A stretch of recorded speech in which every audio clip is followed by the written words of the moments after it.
ये बहन 4 बच्चों की माँ है और इसका देवर इनके बच्चों के सामने इसके कपड़े फाड़ कर इन पे तशद्दुद करता है। बच्चे चीखते हैं, चिल्लाते हैं कि मेरी माँ को छोड़ दो, हमारा माँ के अलावा इस दुनिया में कोई नहीं है। इसके पूरे जिस्म में यकीन जाने नील पड़ गए हैं, इतना तशद्दुद करता है। मेरा उनसे कोई जाती कोई किसी किस्म का झगड़ा नहीं था। ठीक है। एक रात उन्होंने इसी तरह आके जो एप्लीकेशन दी हुई है मैंने थाना जफरवाल में। ठीक है, आपने दी हुई है? जी, एप्लीकेशन दी हुई है। उन्होंने रात 11 बजे आके दीवारें फैलांगी हैं, कुछ ने दरवाजे खोले हैं। ठीक है। आते ही उन्होंने मारना शुरू कर दिया। वो आपके घर में रहते हैं कि अलग रहते हैं? नहीं, वो अलग रहते हैं। वो घर में रहते हैं, मैं जानवरों की एक हवेली है उधर अपने बच्चों को लेके रहती हूँ। ठीक है।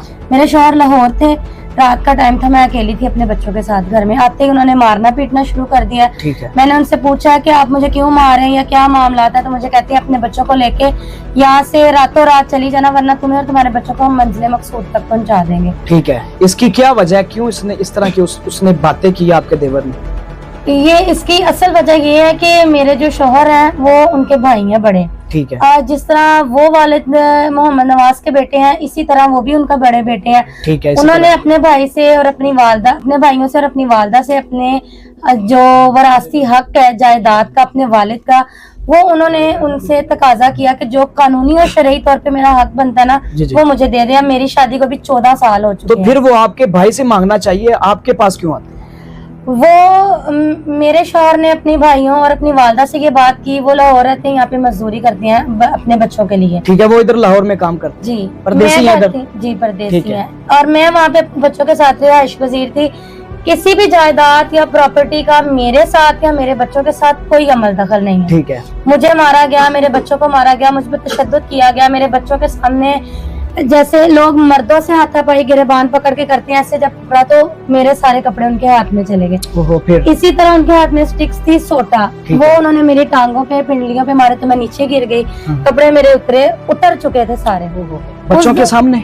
मेरे बच्चों के सामने। बच्चे की जो सबसे बड़ा बच्चा है उसकी कितनी उम्र? एक की 14 साल, बच्ची 10 साल, उससे छोटी 7 साल और उससे छोटा 4 साल। जवान बेटों के सामने इस तरह के काम किया? इस तरह उन्होंने जब मारा तो मेरा बेटा मेरे ऊपर लटक के मेरी माँ को ना मारो, उस मिन्नत समाजत हाथ जोड़ता रहा। इस दौरान उसको भी मारा। जानवरों की हवेली है, वो इर्द गिर्द जानवरों की पल्लियां, कपड़े पट्टों वाले पड़े थे, वो उठा के उसने मेरे ऊपर दिए कि हो सकता है कि ये तर्स खा के मेरी माँ को छोड़ दे, या वो इस हालत में है, नंगी पड़ी हुई है सामने, तो उसको छोड़ दे। लेकिन मेरे पास ऑडियो वीडियो तस्वीर वो मौजूद है जिसमें ये कह रहे हैं कि अब हम तुम्हारा वो हशर करेंगे कि तुम सच में किसी FIR तक जाओगी। अच्छा, उनको पता चल गया कि आपने एप्लीकेशन दी?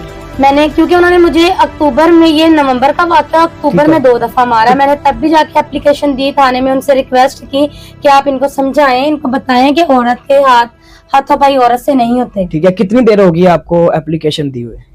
मैंने 5 माह में 3 एप्लीकेशन दी हैं जिसका कोई रद्द अमल नहीं हुआ। किसी का मुकदमा दर्ज नहीं किया? नहीं, किसी की FIR। कौन सा थाना लगता है आपको? जफरवाल थाना लगता है। ठीक है। और FIR दरकिनार रह गई। उन्होंने आके वकूए पे ना तो देखा और ना ही जो मेरे पास सारे सबूत थे ना उनको उन्होंने चेक किया कि ये वाकई हकीकत है या झूठ है। अच्छा। और उन्होंने कोई भी नहीं आया आपके पास? नहीं, मेरे पास वहाँ पे कोई नहीं आया। तो मैं जाती रही हूँ वहाँ पे। जी, ठीक है। जो आपका शोहर लाहौर में काम करता है उसको भी नहीं पता? वो भी कुछ नहीं कर रहा? नहीं, उन्होंने जब हमारे साथ ये मामलात हुए हैं उन्हें बाहर से पता, क्योंकि उन्होंने हमारा मोबाइल तोड़ दिया। वीडियो बना रहा था मेरा बच्चा, मोबाइल तोड़ दिया कि कोई भी किसी किस्म का सबूत ना बचे। अच्छा। लेकिन सबूत सारे मेरे पास मौजूद थे जो कि मैंने थाने में भी दिए हैं, DPO साहब को भी। सारा कुछ देखने के बावजूद कुछ नहीं हुआ अभी तक, अमल दरामद नहीं कर रहे इस बार। ये कितनी जगह थी जिसकी वजह से आपके साथ इतना तशद्दुद हुआ? तकरीबन घर की, हवेली की या बाहर जरी जमीन की वरासत मिला के 1-2 एकड़ की बात। कितने देवर हैं आपके? 3 भाई हैं मेरे शौहर, 2 वो हैं मेरे देवर और 1 मेरे शौहर है। ठीक है। अब आपके शौहर को पता है, वो अभी भी यही लाहौर में काम करता है कि वापस चला गया घर? नहीं, वो तब गए थे और हमें वहाँ से समझा के आए थे कि मैं कुछ करूंगा, आप एप्लीकेशन देते हैं, कुछ बनता है इनका, क्योंकि हम लोग कानून हाथ में नहीं लेना चाहते, ना ही बदला उनसे लड़ाई झगड़ा करना चाहते हैं। ये आपके शौहर का कहना है? जी, और वो यही कहते थे कि कानून बेहतर फैसला करेगा हमारे हक में, हम लोग उनसे लड़ाई झगड़ा या लेकिन आपको कानून से कोई उम्मीद नहीं? अब जिस तरह आपने महीने में 3 एप्लीकेशन दे दी? मैंने एप्लीकेशंस दी, जाके सबूत दिए, मेरा मेडिकल हुआ है, ठीक तो है। मुझे थाने वाले ये कहते हैं, हमारे एसएचओ साहब जफरवाल के, कि जब तुम्हें फायर लगेगा या तुम्हारी टांगे तोड़ देंगे तो फिर हम कोई कार्रवाई करेंगे। ये कौन कहता है? ये हमारे एसएचओ साहब कहते हैं, वो ये नहीं, ये उनको मैंने 100 बार ये बात बताई है कि औरत को फायर लगना बड़ी बात नहीं होती, उसकी इज्जत को खराब करना बड़ी बात बिल्कुल, होती है। बहुत बड़ी बात की है। ठीक है। तो जब वो इस बात को ये नहीं बड़ा समझ के कोई कानूनी कार्रवाई करते कि उनको पकड़ के नहीं लेके आते, तो इसके आगे जफरवाल से लाहौर तक आने का मेरा यही मकसद था, सिर्फ इंसाफ। ठीक है, पूरी दुनिया देख रही है, मरियम नवाज साहब देख रही है, क्या कहना चाहते हैं?